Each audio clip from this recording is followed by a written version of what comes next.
धर्म अगर बचाना जरूरी है तो खाली हम क्यों बचाएंगे? स्मृति ईरानी की बेटी गोवा में रेस्टोरेंट खोलेगी और हम लोग मोटरसाइकिल लेकर के अपना तेल भरवा करके जय श्री राम। अरे हमको यह बात समझनी पड़ेगी कि रानी के पेट से राजा नहीं पैदा होता है। यह है नागरिकता, यह है जमहूरियत, यह है लोकतंत्र कि रानी के पेट से राजा नहीं पैदा होगा। राहुल गांधी जी को भी अमेठी में जाकर के चुनाव लड़ना पड़ेगा ना। यह लोकतंत्र है। एक बात बताइए, इंदिरा जी चुनाव नहीं लड़ी थी ना? राजीव जी चुनाव नहीं लड़े थे ना? राहुल जी चुनाव लड़ रहे हैं ना? राहुल जी चुनाव जीत करके पार्लियामेंट में है ना? और प्रियंका जी चुनाव नहीं लड़ी हैं तो पार्लियामेंट में है क्या? तो यह परिवारवाद की नई कहानी हमको सुना रही है। अगर भाजपा कहती है कि राहुल गांधी जी का सांसद बनना परिवारवाद है, तो अमित शाह का जो बेटा है, देखें उसका मुंह देखें अजय शाह का, है? उसका बीसीसीआई का सेक्रेटरी बनना परिवारवाद है कि नहीं है? और ज्योतिरादित्य सिंधिया जब यूपीए में मंत्री थे, उनके पिताजी भी मंत्री थे, माधवराव सिंधिया। तो जब तक वो कांग्रेस में थे तब तक परिवारवाद था, और जो ही मोदी जी के बगल में जाकर के बैठ गए हैं तो ताली बजा रहे हैं। आहा, उनकी सूरत देख रहे हैं। इतना मूर्ख हैं हम लोग, इतना मूर्ख बनाएंगे ये हमको। इस देश की हकीकत यह है कि महात्मा गांधी विदेश में पढ़ाई किए, बैरिस्ट्री की पढ़ाई किए थे। बैरिस्ट्री की पढ़ाई करके वो भारत आए और मोहनदास करमचंद गए बिहार, और बिहार में किसान के आंदोलन में शामिल हुए चंपारण में, और बिहार के किसानों ने करमचंद को महात्मा गांधी बना करके भेज दिया। और वो गांधी सूट खोल दिए देश के लिए। वो भी गुजरात से थे।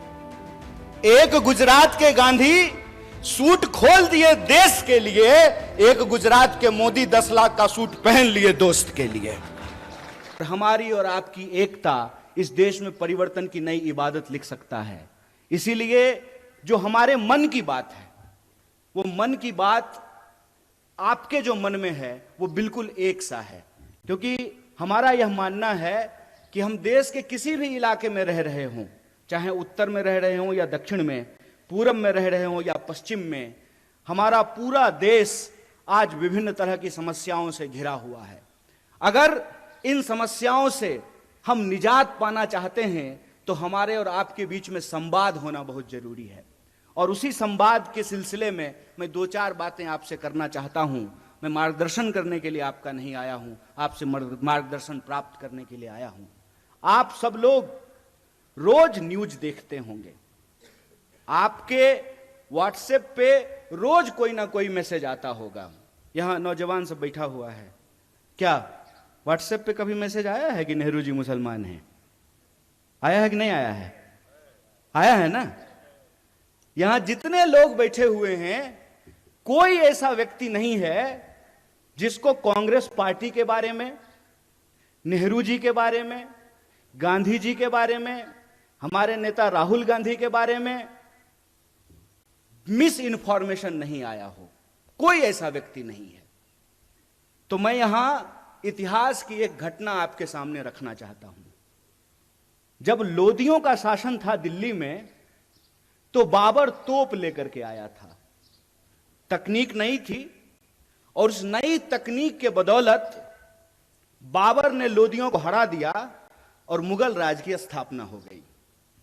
मुगल का राज चलने लगा, और बाद में जितने भी मुगल शासक हुए वो यहीं पर रहे, यहीं पे उन्होंने शादियां की, और उनके बाल बच्चे जो हैं वो राज करने लगे। फिर अंग्रेज बंदूक लेकर के आए, मुगलों के राज को समाप्त किया, और अंग्रेजों की राज जो है वो स्थापित हो गई। 200 साल तक अंग्रेजों का राज रहा हमारे ऊपर। और जब मैं पुनर्जागरण की धरती कहता हूं, तो पुनर्जागरण की धरती कहने का क्या मतलब है? पुनर्जागरण की शुरुआत ईस्ट में बंगाल से हुआ और वेस्ट में महाराष्ट्र से हुआ था। इसीलिए जब आप स्वतंत्रता आंदोलन के इतिहास को देखेंगे तो सबसे ज्यादा बंगाल और महाराष्ट्र के लोग इस देश की आजादी के लिए कुर्बान होने वाले लोग आपको मिलेंगे। तो फिर अंग्रेजों को, उस राज को कौन सी तकनीक से समाप्त किया गया? गांधी जी के हाथ में बंदूक तो नहीं था। और आप यह जान लीजिए, शहीद आजम भगत सिंह ने भी यह कहा कि क्रांति जो होती है, इनकलाब जो होता है, वो बम और पिस्तौल से नहीं आता है। कई बार आप लोगों के सामने यह मैसेज आया होगा कि शहीद आजम भगत सिंह को फांसी हो रही थी और गांधी जी ने कुछ नहीं किया।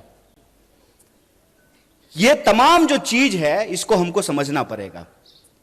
जबकि शहीद आजम भगत सिंह कह रहे हैं कि बम और पिस्तौल इनकलाब नहीं लाता है।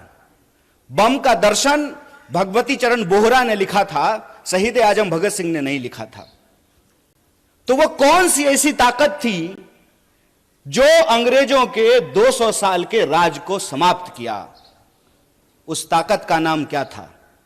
उस ताकत का नाम था सत्य। इस बात को याद रखिएगा।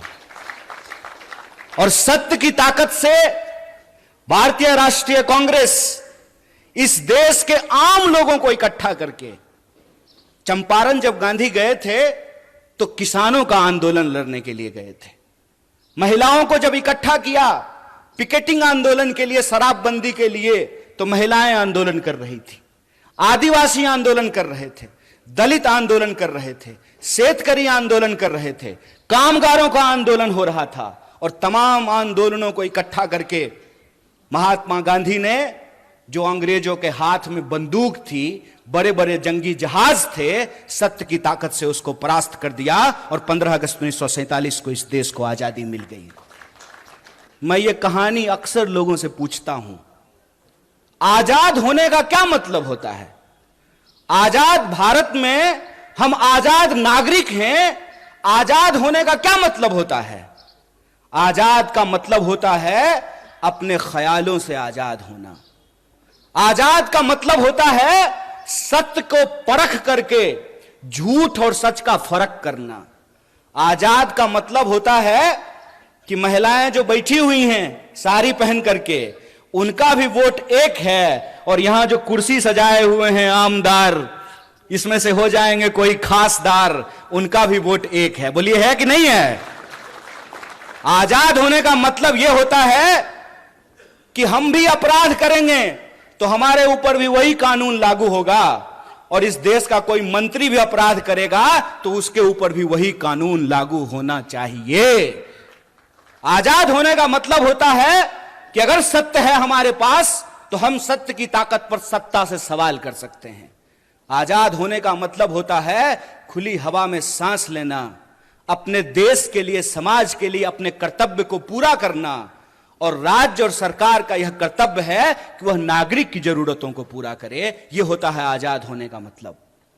हमको पता भी नहीं चल रहा है कैसे धीरे धीरे स्नेह स्नेह हमारी आजादी हमसे छीनने की कोशिश की जा रही है, और हमारी जो सोचने की क्षमता है। ऐसे ही आप पुनर्जागरण की धरती के लोग नहीं हैं। आप इसलिए पुनर्जागरण की धरती के लोग हैं क्योंकि आपकी मिट्टी से संत तुकाराम पैदा हुए। इसीलिए आप पुनर्जागरण की धरती हैं कि आपकी मिट्टी से सावित्रीबाई फूले और ज्योतिबा फूले पैदा हुए।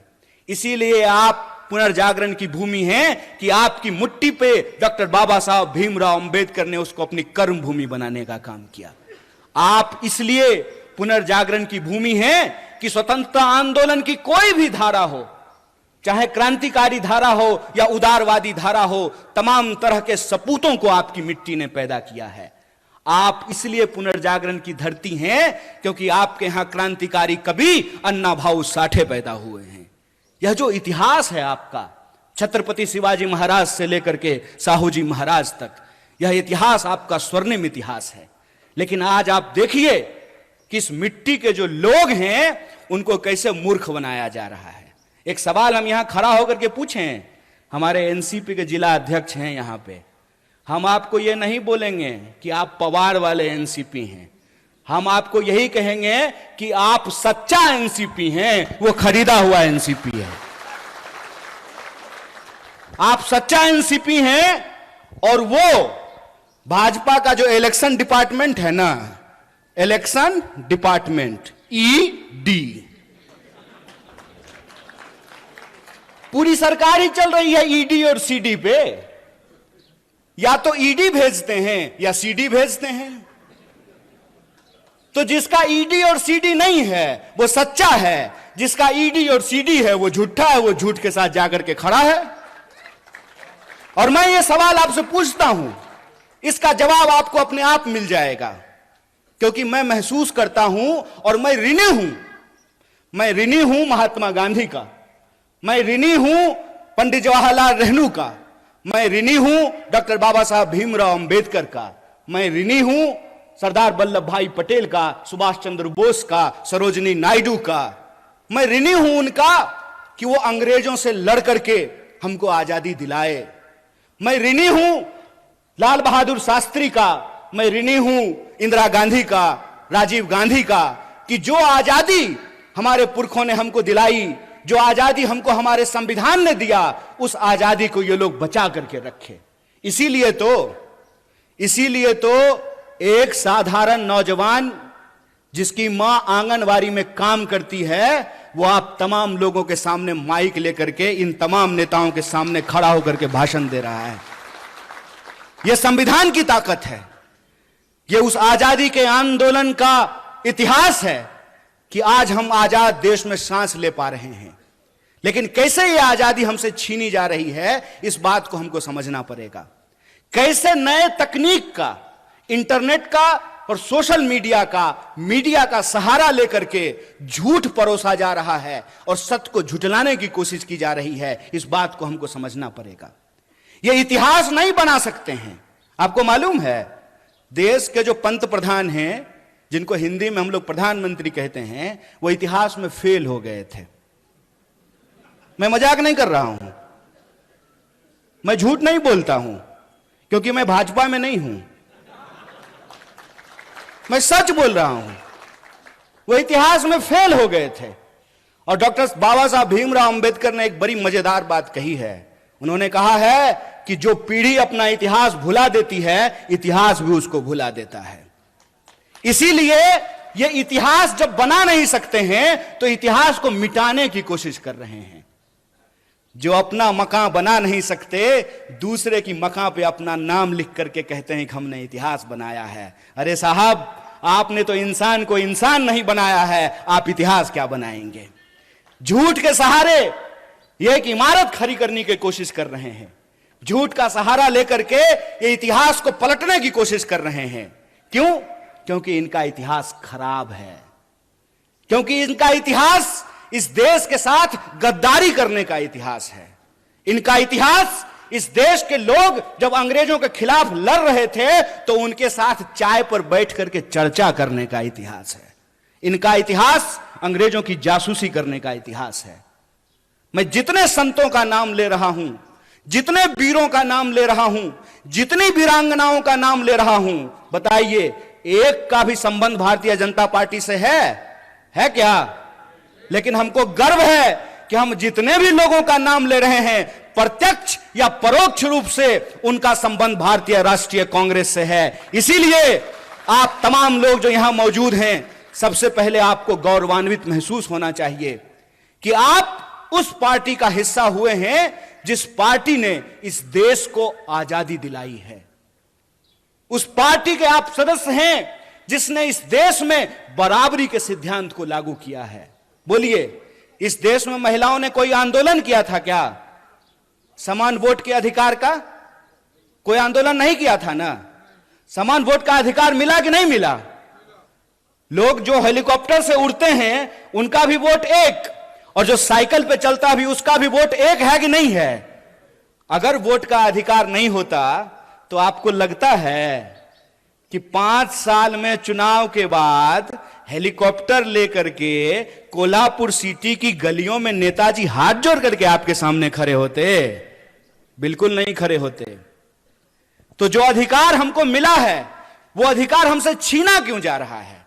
छीना इसलिए जा रहा है कि पहचान के नाम पर, जात और धर्म के नाम पर यह आज की तारीख में हमको जो अधिकार दिए गए हैं उसको एक एक करके छीन रहे हैं। कैसे छीन रहे हैं, मैं कुछ उदाहरणों से इसको आपके सामने रख देता हूं। आपने देखा होगा कि लोग झांकी निकालते हैं, मोटरसाइकिल लेके जाते हैं, तलवार लहराते हैं और एक दूसरे के खिलाफ गंदी और गाली भरी भाषाओं का इस्तेमाल करते हैं। मैं आप सबसे एक सवाल पूछना चाहता हूं, खास करके अपने नौजवान दोस्तों से। उसमें एक भी मंत्री का बच्चा रहता है? एक भी प्रधानमंत्री का बच्चा नहीं ना? पता है वो कहां रहता है? वो ऑक्सफोर्ड में रहता है, वो कैम्ब्रिज में रहता है, वो लंदन में रहता है, वो न्यूयॉर्क में रहता है। लेकिन हमारे जो कामगार के बच्चे हैं, जो शेतकरियों के बच्चे हैं, जो साधारण नौकरी करने वालों के बच्चे हैं, उनके हाथ में तलवार थमा करके ये उनको दंगाई बना रहा है और अपनी राजनीति की रोटी सेक रहा है। अरे इतना खतरा हो गया है धर्म पर, तो तुम अपने बच्चे को भेजने के लिए, पढ़ने के लिए बाहर क्यों भेज रहे हो? उसको बोलो आकर के हमारे साथ धर्म बचाए, आए हमारे साथ रैली निकाले, झांकी निकाले। चलाकी कर रहे हो हैं? मोबाइल हमारा, रिचार्ज हमारा, टीवी हमारा, रिचार्ज हमारा, कहानी अपना कर रहे हो। इस बेईमानी को आप समझिए। धर्म अगर बचाना जरूरी है तो खाली हम क्यों बचाएंगे? स्मृति ईरानी की बेटी गोवा में रेस्टोरेंट खोलेगी नहीं, और हम लोग मोटरसाइकिल लेकर के अपना तेल भरवा करके जय श्री राम। अरे राम जी जिंदाबाद हैं, जय जय है श्री राम का। कल भी था, आज भी है, आगे भी रहेगा। ये नया फैशन कैसे शुरू हुआ है? ये खेला क्या है? इस खेला को हमको समझना पड़ेगा। ये नया फैशन इसलिए शुरू हुआ है कि हमारे इतिहास से ही, हमारे इतिहास को हमारी स्मृति से मिटाने की कोशिश की जा रही है। यह आजादी हमको कैसे मिली, इस देश का निर्माण कैसे हुआ, संविधान कैसे बना, हम और आप प्रजा से नागरिक कैसे बने? हम नागरिक हैं आज हमको यह बात समझनी पड़ेगी कि रानी के पेट से राजा नहीं पैदा होता है। यह है नागरिकता, यह है जमहूरियत, यह है लोकतंत्र कि रानी के पेट से राजा नहीं पैदा होगा। राहुल गांधी जी को भी अमेठी में जाकर के चुनाव लड़ना पड़ेगा। बोलिए, लड़ना पड़ेगा ना? यह लोकतंत्र है। एक बात बताइए, इंदिरा जी चुनाव नहीं लड़ी थी? लड़ी थी ना। राजीव जी चुनाव नहीं लड़े थे? लड़े थे ना। राहुल जी चुनाव लड़ रहे हैं ना।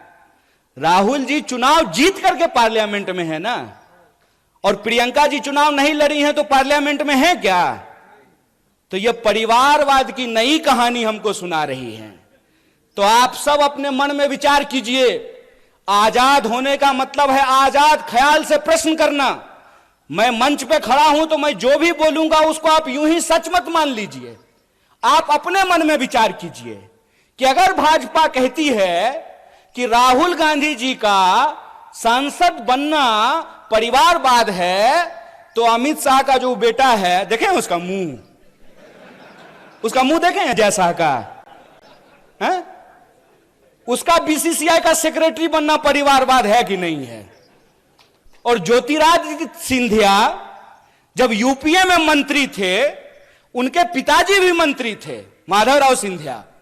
तो जब तक वो कांग्रेस में थे तब तक परिवारवाद था, और जो ही मोदी जी के बगल में जाकर के बैठ गए हैं तो ताली बजा रहे हैं। आहा, उनकी सूरत देख रहे हैं। इतना मूर्ख हैं हम लोग, इतना मूर्ख बनाएंगे ये हमको कि हमारी पार्टी में परिवारवाद है, जो ही आप आरएसएस में शामिल हो जाइएगा तो वो संघ परिवारवाद हो जाता है। अगर परिवारवाद गलत है चचा, तो संघ परिवारवाद भी गलत है। ऐसा नहीं होगा कि हमारे लिए परिवारवाद गलत है और आपके लिए परिवारवाद सही हो जाएगा। मैं ये एग्जाम्पल हमेशा लोगों को देता हूं कि सोनिया जी का कांग्रेस में होना और राजीव जी का कांग्रेस में होना परिवारवाद है, तो मेनका गांधी जी का और वरुण गांधी जी का भाजपा में होना परिवारवाद कैसे नहीं है? बताइए, बोलिए। बेवकूफ बना रहे हो। तुम्हारा खेल हम समझते हैं, और इसका खेल जानते हैं हम क्यों समझते हैं? क्योंकि हमारे जैसे लोग राजनीति को कभी अपना कैरियर नहीं समझते हैं। हमने, और ये मैं पब्लिकली बोल रहा हूं आपके सामने, ये जो आप तमाम लोग यहां बैठे हुए हैं ना, हमने आपका नमक खाया है। आप जो टैक्स देते हैं, उस टैक्स के पैसे से हमने दिन रात पढ़ाई करके पीएचडी की है। हमारा बाप अमित शाह थोड़ी था कि हम बीसीसीआई के सेक्रेटरी बन जाएंगे, हैं? तो जब हमने आपका नमक खाया है तो हम जानते हैं इस देश की हकीकत क्या है। इस देश की हकीकत यह है कि महात्मा गांधी विदेश में पढ़ाई किए, बैरिस्ट्री की पढ़ाई किए थे। बैरिस्ट्री की पढ़ाई करके वो भारत आए और मोहनदास करमचंद गए बिहार, और बिहार में किसान के आंदोलन में शामिल हुए चंपारण में, और बिहार के किसानों ने करमचंद को महात्मा गांधी बना करके भेज दिया। और वो गांधी सूट खोल दिए देश के लिए। वो भी गुजरात से थे। एक गुजरात के गांधी सूट खोल दिए देश के लिए, एक गुजरात के मोदी 10 लाख का सूट पहन लिए दोस्त के लिए। यही हकीकत है ना। और कहते हैं कि एक गरीब प्रधानमंत्री बन गया है तो आपको अच्छा नहीं लग रहा है। नहीं नहीं, बहुत अच्छा लग रहा है। बस हम ये चाहते हैं कि जैसे आप गरीब हैं ना, वैसा ही गरीब इस देश का हर कोई बन जाए। हर कोई वैसा ही गरीब बन जाए कि चढ़ने के लिए उसके पास 8,500 करोड़ का हवाई जहाज हो, 15 करोड़ का कार हो, 10 लाख का सूट हो, 5 लाख का चश्मा हो, 2.5 लाख का कलम हो। हम चाहते हैं कि ऐसी गरीबी पूरे देश को मिल जाए। चोरी, इसको चोरी कहते हैं, इसको बेईमानी भी कहते हैं। इसको कहते हैं आंख में झूठ झोंकना, और ये हमारे आंख में झूठ झोंक रहे हैं। मोदी जी सुबह सुबह 15 अगस्त को उठ करके तैयार होकर के बढ़िया सूट वूट पहन करके बाल वाल सेट करा लिए थे। बुढ़ापे में भी जो है बाल का बहुत ध्यान रखते हैं। और वहां गए और जाते ही झूठ बोलना शुरू कर दिया। ये क्यों बार बार परिवारवाद बोल करके कांग्रेस पे हमला करते हैं? इसकी क्या वजह है? इसकी वजह यह है कि इनको मालूम है कि ये जिस व्यक्ति को अपना दुश्मन चुन लिए हैं ना, पहली बात तो ये, वो व्यक्ति इनको अपना दुश्मन मानता ही नहीं है, क्योंकि ये आदमी ही उस लेवल के नहीं है। सच बात बता रहे हैं आपको। और दूसरा, इन्होंने सब कुछ कर लिया। खरीदने की कोशिश कर ली, डराने की कोशिश कर ली, सब कुछ करने के बाद ये इस नतीजे पर पहुंचे हैं, भाई ये इंदिरा गांधी का पोता है,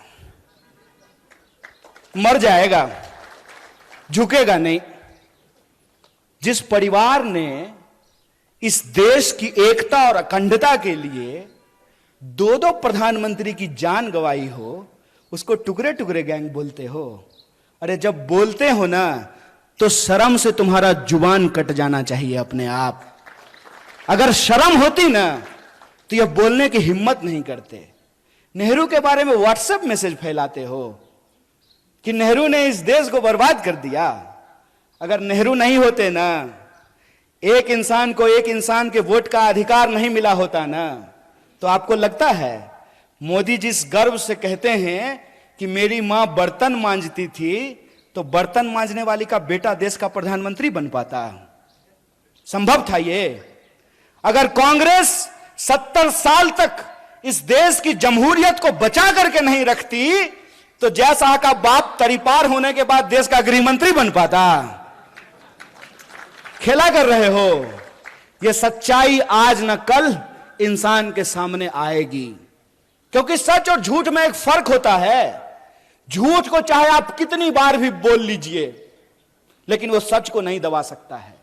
और सच की ताकत यह होती है कि आप उसको जितना दबाने की कोशिश कीजिएगा, अपने आप उठ करके वो सामने खड़ा हो जाता है। और आप देखिए कि जब राहुल जी कन्याकुमारी से भारत जोड़ो का संकल्प लेकर के चलना शुरू किए तो भाजपा के नेताओं की धड़कन बढ़ने लगी और कहना शुरू करते हैं कि अरे भाई मान गए, ये आदमी तो पप्पू नहीं है। खुद ही बोलना शुरू कर दिए। क्यों? क्योंकि इन्होंने हजारों करोड़ खर्च किया उस इंसान को बदनाम करने के लिए। हजारों करोड़ खर्च किया उस इंसान को पप्पू साबित करने में, और उसने कुछ नहीं किया। उसका जो नाम है ना, राहुल और गांधी, राहुल को उन्होंने भुला दिया और गांधी को अपना करके चलना शुरू कर दिया है।